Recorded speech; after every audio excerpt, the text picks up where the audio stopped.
Perampokan kembali terjadi di kota Bandar Lampung. Kali ini kawanan perampok menyantroni gudang PT Tempo di Jalan Soekarno-Hatta, Kedamaian, Bandar Lampung. Selain berhasil menggasak uang milik perusahaan sebanyak 200 juta rupiah, para perampok juga sempat melukai seorang satpam.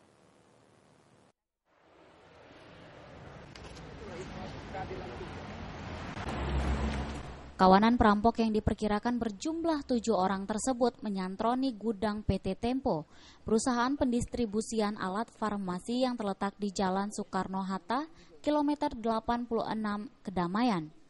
Sebelum berhasil menggasak uang milik perusahaan sebanyak 200 juta rupiah dan 2 unit laptop, para perampok sempat melumpuhkan 2 orang satpam yang sedang bertugas, yakni Tony dan Nuri.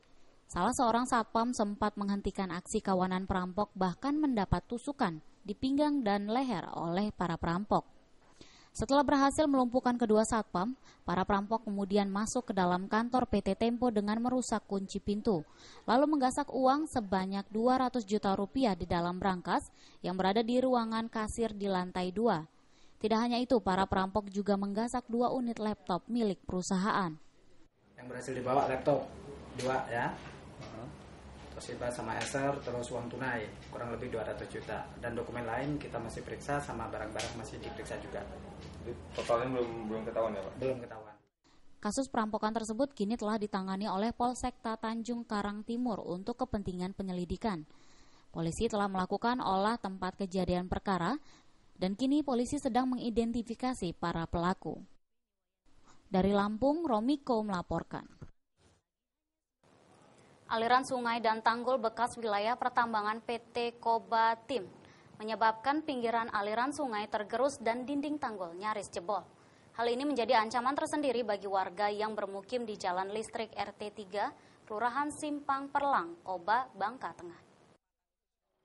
Jadi kalau air ini penuh, warga yang bermukim di Jalan Listrik RT 3 Kelurahan Simpang Perlang, Kecamatan Koba, Bangka Tengah mengaku khawatir dengan musibah banjir besar di wilayahnya. Hal ini dikarenakan dinding tanggul sungai yang nyaris jebol karena aktivitas pertambangan di wilayah tersebut. Warga mengaku sudah melaporkan peristiwa ini ke pemerintah Kabupaten Bangka Tengah dan kepolisian pada Senin lalu. Di lokasi aliran sungai tampak dinding tanggul banyak yang sudah mulai longsor.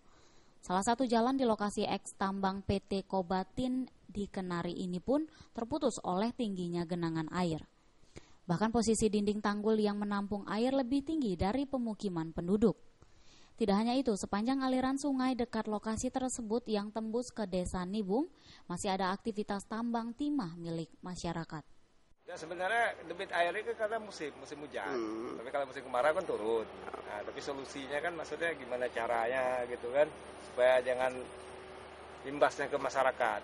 Memang posisi rumah berada di lebih tinggi air berarti Bang? Lebih tinggi air, jelas ya. Lebih tinggi air.